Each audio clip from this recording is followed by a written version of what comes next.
de Paris, ce train partira dans 20 minutes. Je vous demande s'il vous plaît de s'assurer que rien n'encombre les couloirs ni les accès.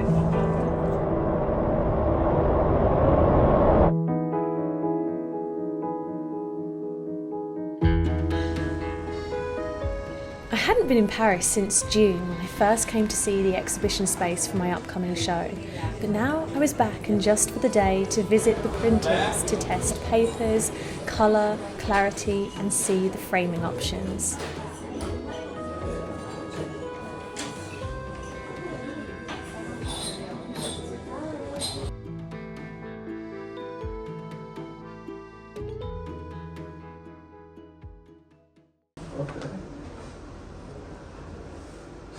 The colours do look really good though. Oh good, yeah. Beautiful colours. Yeah. Sometimes when you don't have the opportunity to test print, I think it can look a little muddy. Yeah. And I'm like... Yeah, it looks, the colours look. Yeah. I mean, we chose those paper for the colours, but the colours will come out really nice.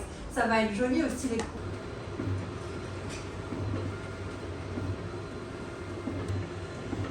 C'est un nom japonais tellement commun. Vous avez déjà la petite de pont peut-être? Ah non?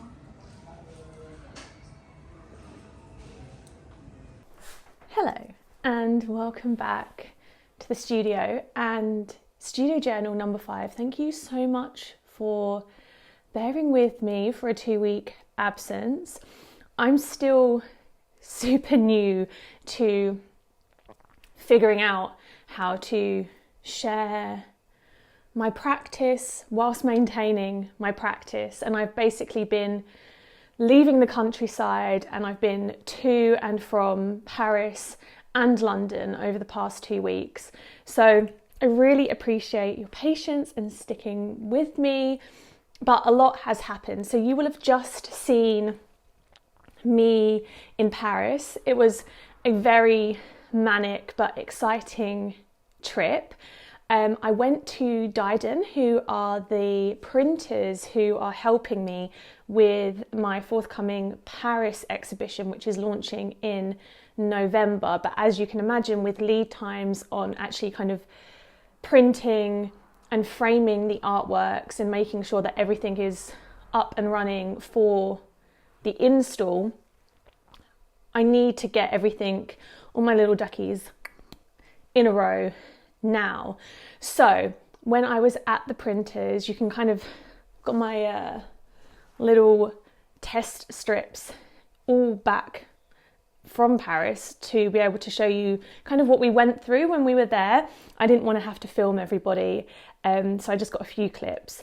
But now I'm home and I have the tests, I can fully share them with you. Basically what we went through, I think initially the team had preemptively thought that I would want something very smooth and non-textured, but typically with my normal printers I print directly onto aluminium and it gives a very matte finish, but it does have this kind of like subtle textural quality which I absolutely love, which re-gives it that painterly feel that I really try to input into my artworks. So we went through a variety of different papers and eventually stumbled upon this one, which was kind of like a matte gloss, but it has this texture to it, and also because of the kind of quality of the paper, it gives more of a greater depth of field to the colorways. So the blacks look blacker and the colours look a little bit poppier and crispier, which I also really like. I think it reflects how it looks on the screen into real life in a better way.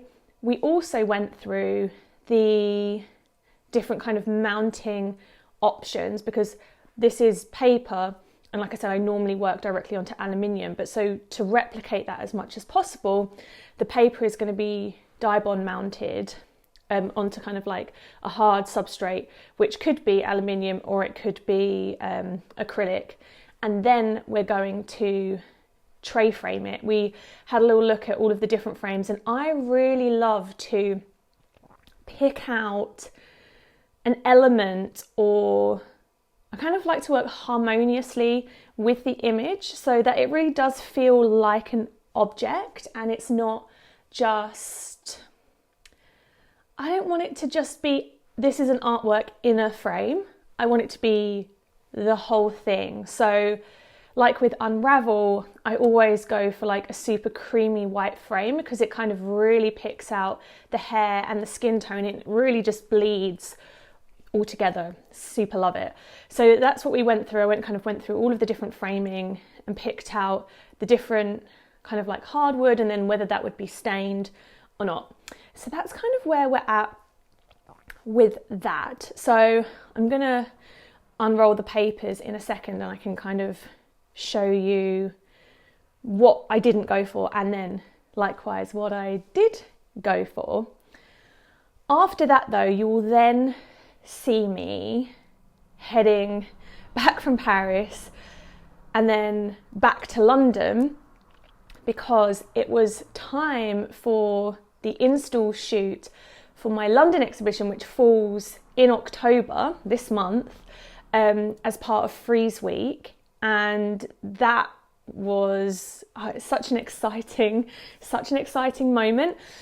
But for all of the press and for socials to go out before the event, we obviously have to do like a big PR shoot. I was also working with a wonderful cocktail maker called Ricardo, who works for Cliveden House and the amazing hotel team, and he had made these amazing cocktails, each inspired by each poem and artwork. And it was basically all of this coming together once my artworks had been hung, and we just did a big kind of like conceptual PR shoot with the artworks and with the cocktails. It was quite a long day, but just so rewarding and so exciting to see it finally kind of start to come together. So I got as much behind the scenes from that as possible. So once we've had a look at the paper, we're gonna head to London together. Okay, so I've got my lovely sample rolls. These are the two Hahnemühle papers that I didn't go for, and then this is the one that I did. So yeah, let's get into them. So this paper is Bright White 308. These are all going to be so super rolly. They're going to roll up on themselves. Let's weigh them out. So with this paper, it gives like a very, like it's super clean. It's super clean, it's super matte. I think that the colour integrity was really good, but I would say on the lighter side, I would say that the contrast was a lot more muted.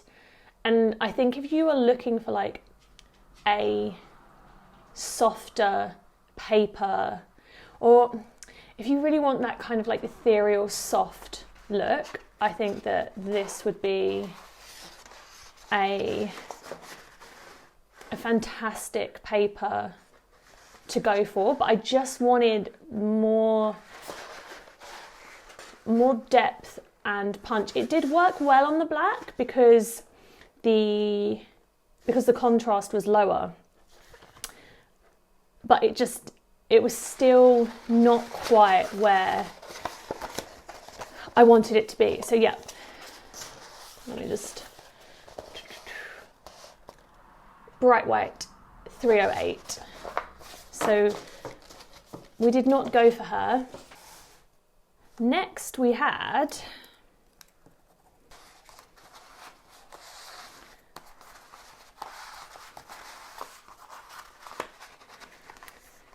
Smooth 315. Now, I would say this is like, it's going to be super hard to see on camera, but I do think that this paper was less, to me, it feels less chalky than the Bright White. It kind of has a smoothness to it that I really like, that you kind of get from more glossy papers, but without it being a glossy paper. It just had a little bit more something to it. And I think if you just want that, I actually think if you were doing a print of a painting, this would be really good. I think this would be a really good contender.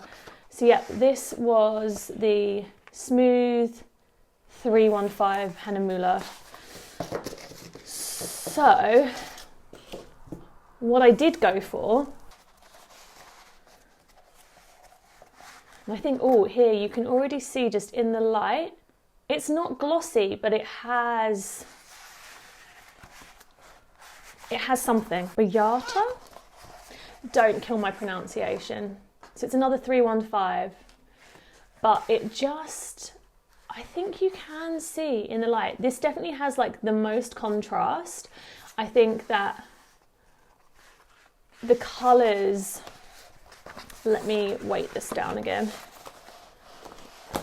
When this is lit correctly and mounted, it just, for me personally, this had like the texture and the depth of how my work is normally framed, and it just made me very excited.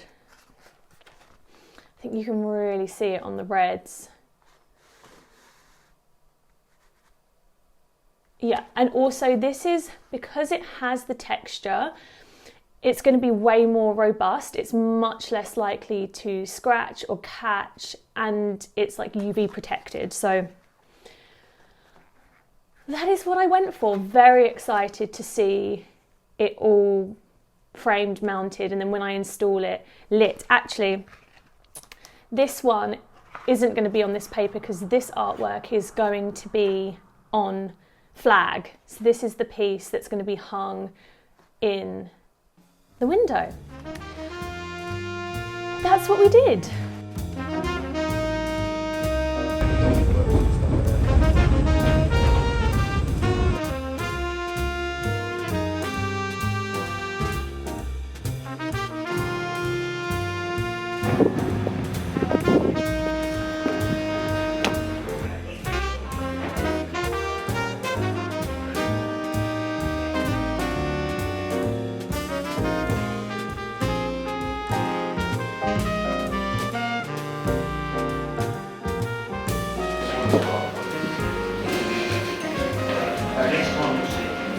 Alright, very good. Thank you.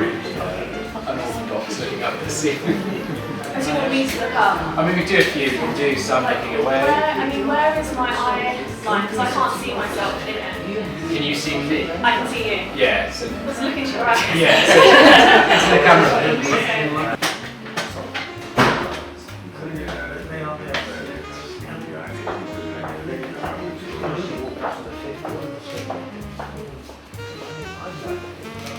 Perhaps a flip. Yeah.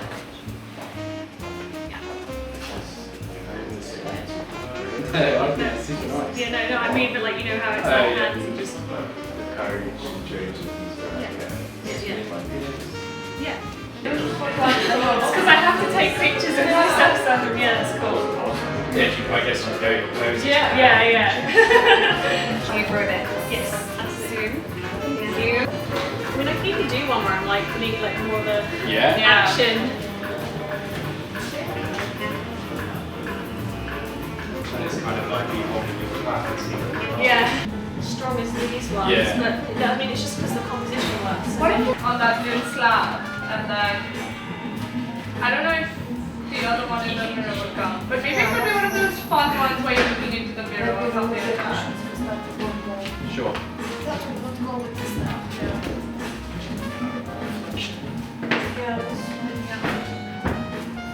So you could be looking at yourself, yeah. You could be looking at yourself. Yeah.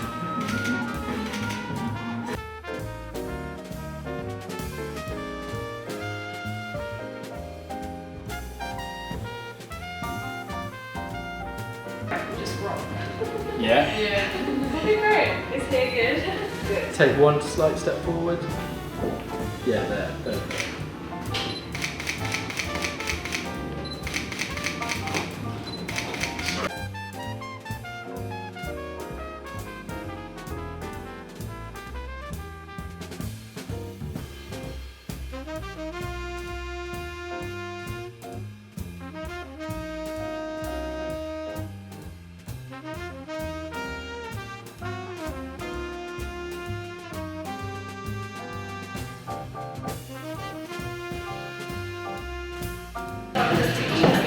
There's a mirror down there, so I can kind of see. The midnight accent smoothed out a bit.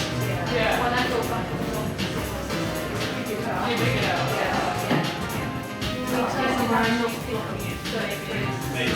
Maybe we can do some warming food or things like that. I'm just gonna like walk and like I'll be out of focus. Then I'm like Same shutter speed as before. I think so. If you're in the water and you're paddling, we call it plunging.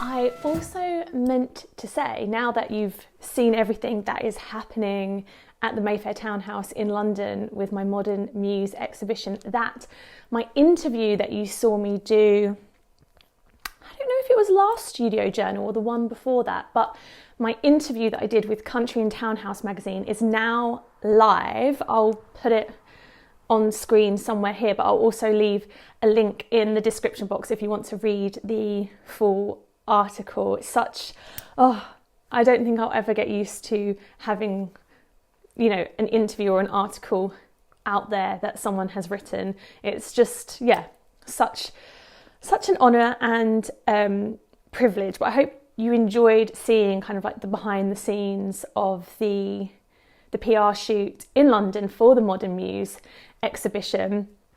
I'm definitely going to be sharing a lot of content over on Instagram for that over the next couple of weeks in the build up to the actual private view and the launch. So yeah, can't wait to kind of start to share those bits. But other than that, I'm really hoping to be able to get back into more of a natural rhythm of things. As I said, this is so new to me. I feel like such a baby duckling or Bambi, finding their legs in how is the best way to share what's happening and what's going on. I'm also such a perfectionist and have such a creative vision. Sometimes I err on the side of, is it better to not show you but get something that's like really crafted how I want, or to be less perfectionist about it and just show you everything? So if you have an opinion on that, I would love to hear it. But thank you so much for bearing with me. And I actually have a few, so just to break it down for those who are interested, obviously I'm doing my studio journals, but there will be a few other types of videos that fall into my different kind of playlist categories that will come in between the studio journals. So because the studio journals, I want them to be like really rich and full of content for you, sometimes there'll be other types of videos that fall in between the studio journals. But that is enough of my ramblings. Thank you so much for being here. Please leave me a comment. Let's have a little chat down there, and hopefully I will see you in my next video. Okay, bye.